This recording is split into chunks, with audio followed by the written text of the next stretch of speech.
हमारे मन में गंदे विचार क्यों आते हैं? हम नहीं चाहते पर फिर भी हमारे मन में गंदे विचार आते रहते हैं। लेकिन क्योंकि मन ही हमारा सबसे बड़ा दोस्त है और मन ही हमारा सबसे बड़ा शत्रु है। जब हम अपने मन के हिसाब से चलते हैं तो मन हमें भटका देता है, और जब हम मन को संतुलित कर लेते हैं तो हम अपनी जिंदगी में सब कुछ पा लेते हैं। हम हमारे मन में आने वाले गंदे विचारों को रोकने की कोशिश करते हैं, पर जितना हम रोकते हैं उतने यह विचार हमारे अंदर प्रवेश करते जाते हैं।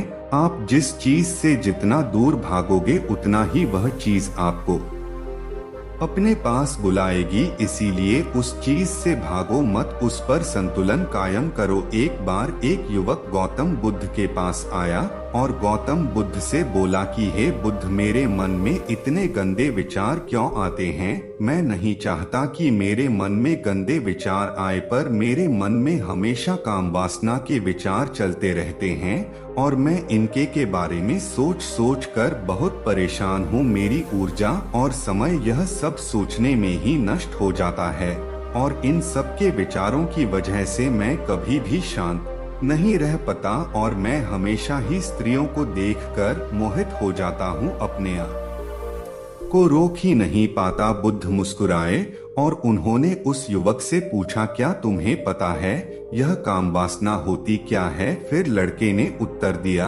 और कहा, बुद्ध, में यह तो नहीं जानता कि काम वासना होती क्या है, पर हाँ, ये जो भी है बहुत बुरी चीज है। फिर बुद्ध ने उसे युवक से कहा कि सबसे पहले तो तुम्हें यह समझना है कि प्राकृतिक रूप से जो भी चीज हमारे अंदर है वह बुरी नहीं है।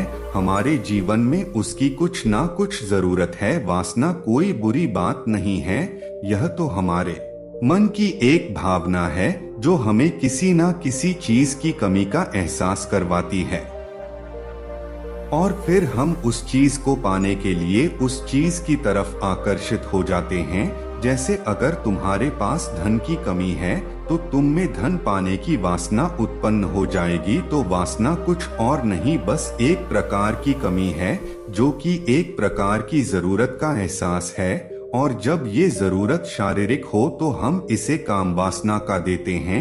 युवक ने गौतम बुद्ध को कहा कि बुद्ध, मुझे काम वासना का मतलब तो समझ में आ गया, पर आप मुझे यह बताइए कि यह आती कहाँ से है, कैसे आती है?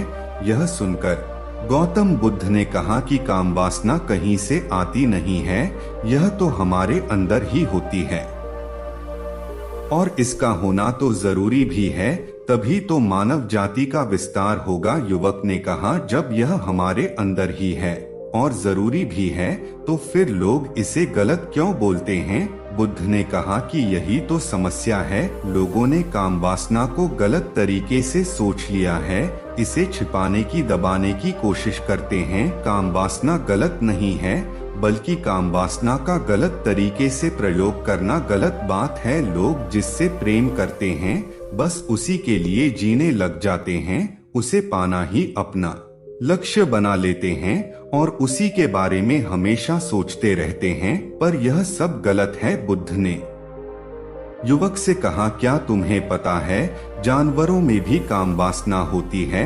युवक ने उत्तर दिया, हाँ बुद्ध, जानवरों में भी काम वासना होती है, क्योंकि जानवर भी तो आखिर अपनी पीढ़ी को आगे बढ़ाएंगे। बुद्ध ने कहा, तो फिर हम जानवरों की काम वासना को गलत क्यों नहीं कहते? युवक ने कहा, मुझे नहीं पता महात्मा, आप ही मुझे बताइए। गौतम बुद्ध ने कहा कि जानवर अपनी काम वासना का प्रयोग आनंद प्राप्ति के लिए नहीं करते, वह तो सिर्फ संतान उत्पन्न करने के लिए काम वासना का उपयोग करते हैं। जानवरों को प्रकृति ने इतनी समझ नहीं दी कि वह काम वासना को अपने सुख का आधार बना सके, जबकि मनुष्य अपनी समझ के बलबूते पर प्रकृति में पाई जाने वाली प्रत्येक वस्तु को अपने सुख के लिए प्रयोग करता है।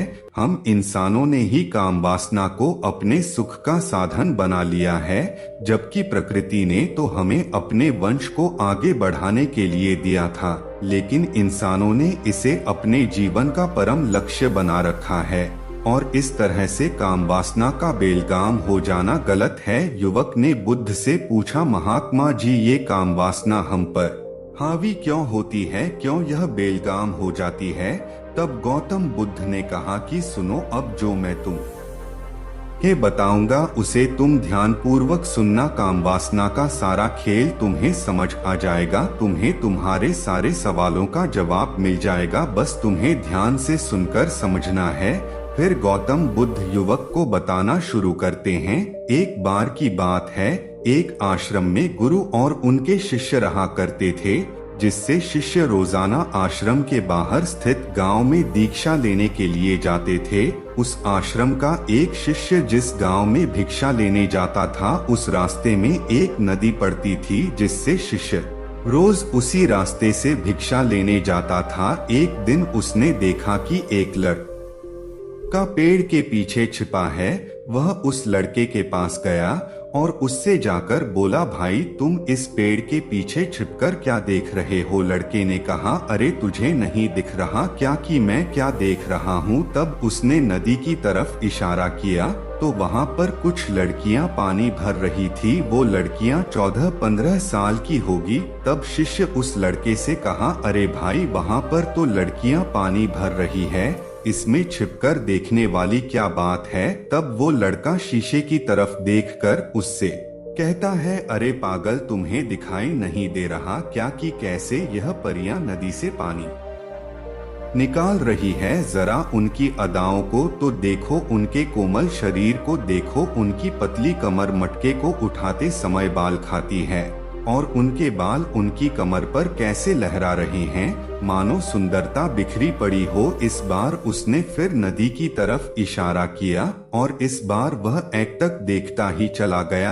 अभी तक तो कुछ भी नजर नहीं आ रहा था और वह बिल्कुल निर्भय था, उसे किसी भी बात का कोई डर नहीं था। लेकिन अब वो छिपने लगा और उन लड़कियों को देखने लगा जैसे उसने कोई अपराध कर दिया हो। और जब वो छिपकर उन लड़कियों को देख रहा था, तभी वो अचानक अंदर से कौंप गया और उसने कहा कि ये मैं क्या कर रहा हूँ, मैं जो कर रहा हूँ वो सही नहीं है, मुझे यहाँ से चले जाना चाहिए। और फिर वह जल्दी से वहाँ से चला गया। वो आश्रम पहुँच जाता है। आश्रम जाकर वो अपने कार्यों में लग गया, लेकिन जो अभी वह देखकर आया था वही उसकी आंखों के सामने बार बार आ रहा था। उसके मन में वही दृश्य चल रहा था, उसका मन वही सब कुछ देखने के लिए लड़ाई हो रहा था। उसका किसी भी काम में मन नहीं लग रहा था। सुबह होते ही वह रोज जल्दी ही भिक्षा के लिए आश्रम से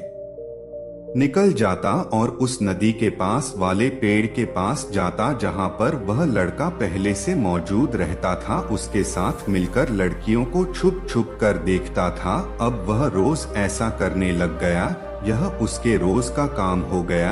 अब उस शिष्य का मन किसी भी काम में नहीं लगता था, वो हमेशा ही किसी न किसी प्रकार के विचार में उलझा रहता। वो आश्रम के कार्यों को भी ठीक ढंग से नहीं कर पा रहा था, ना वो ठीक से सो पाता था, ना वो ठीक से खाना खा पाता था। उसका मन बेचैन सा रहता था, उसका मन बार बार उन लड़कियों के सौंदर्य को देखने के लिए लालायित रहता था। जब गुरु भिक्षा देते तब भी उसका मन कहीं और विचारों में खोया रहता था। गुरु ने अपने शिष्य की इन हरकतों को भांप लिया था। तब एक दिन गुरु ने शिष्य को अपने पास बुलाया और कहा कि आज से मैं भी तुम्हारे साथ भिक्षा मांगने चलूंगा, तुम और मैं साथ साथ भिक्षा मांगने चलेंगे। तभी वह शिष्य गुरु को मना करते हुए बोला, नहीं गुरुदेव, आप परेशान क्यों हो रहे हो, मैं अकेला ही ठीक से भिक्षा मांग सकता हूँ। गुरु ने शिष्य से कहा कि ठीक है, तुम अकेले ही भिक्षा मांगने जाओ, जिससे तुरंत वहां से भिक्षा मांगने के लिए निकल गया। शिष्य के जाने के बाद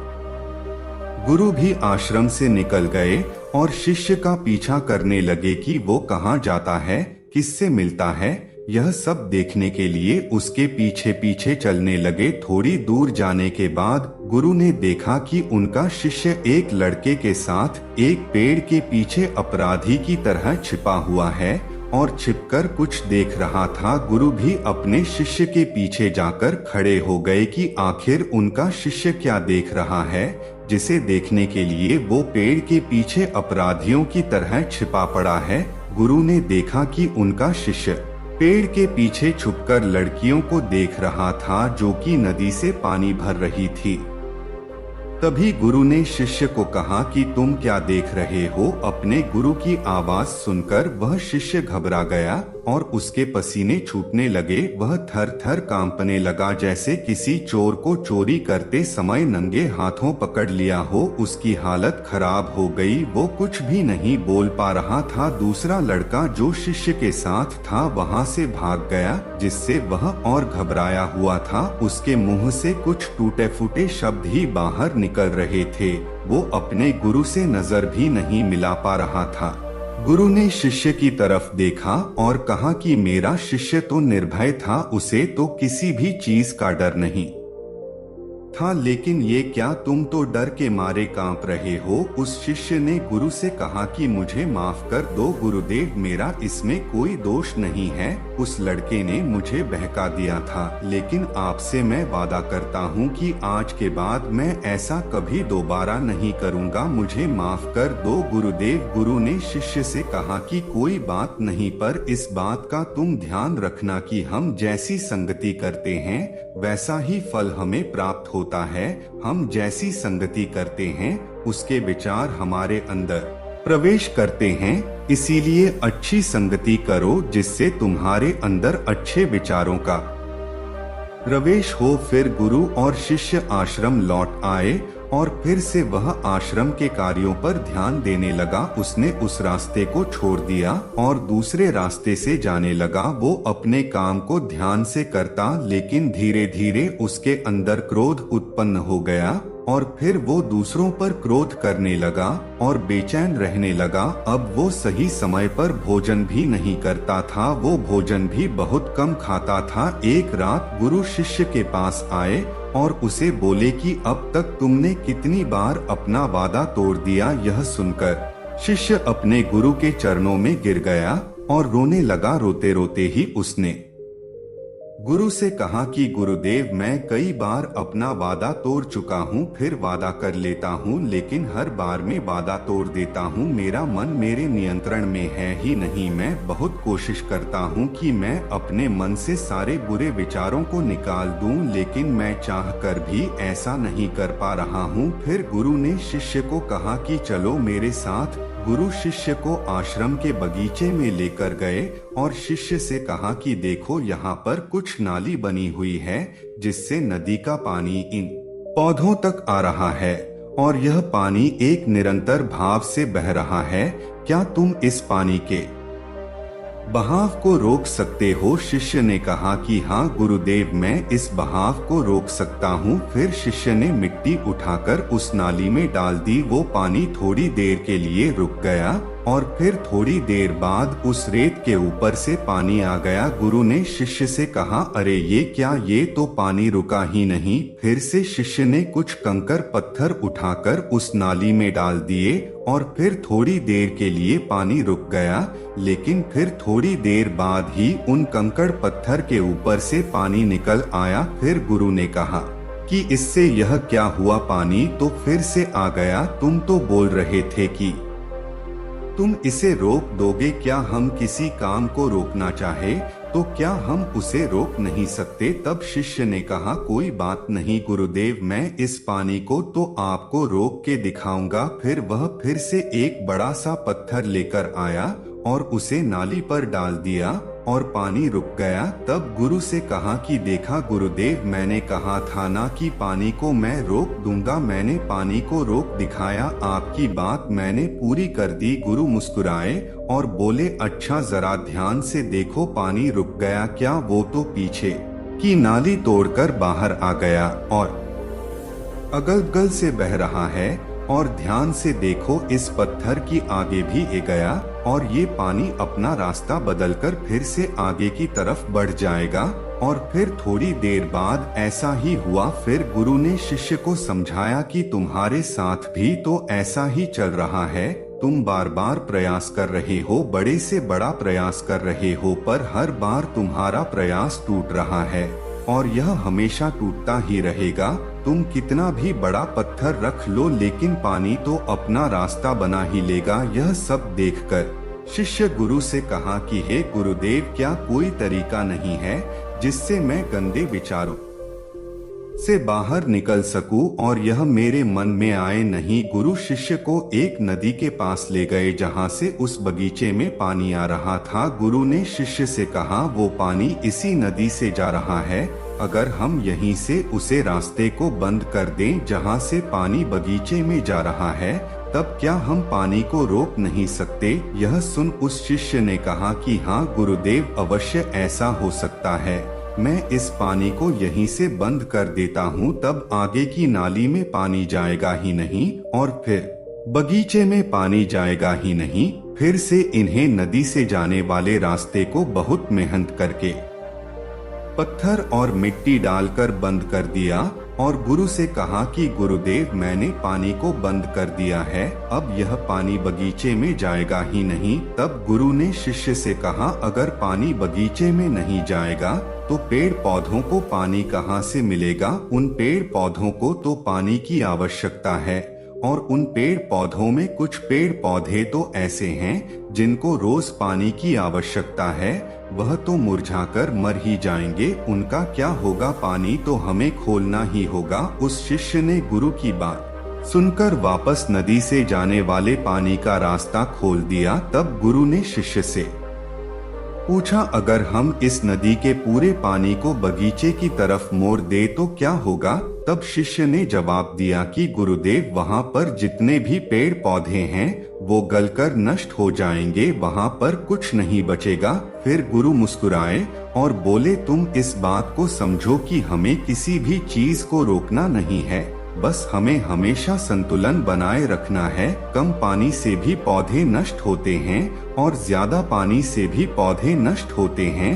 हमारा जीवन संतुलन से ही चलता है। गुरु ने शिष्य से कहा कि अगर मैं तुम्हें कुछ कहूँ कि तुम आम के बारे में मत सोचो तो तुम्हारे मन में सबसे पहले किसका चित्र आएगा? शिष्य ने कहा कि गुरुदेव, मेरे मन में तो पहला चित्र आम का ही आएगा। गुरु ने कहा कि जब हम गंदे विचारों को जबरदस्ती रोकने का प्रयास करते हैं तो वह और मजबूती के साथ हमारे अंदर प्रवेश करते हैं, हमारे अंदर उठते हैं। इसीलिए हमें उन्हें कभी भी दबाने की कोशिश नहीं करनी चाहिए। फिर गुरु ने शिष्य को समझाते हुए कहा कि हमारे गंदे विचार बुरे लोगों की संगति करने की वजह से भी आते हैं। कई बार क्या होता है कि कामुकता हमारे अंदर होती नहीं है, लेकिन कुछ अश्लील लोगों के साथ रहने की वजह से ये हमारे अंदर हावी हो जाती है।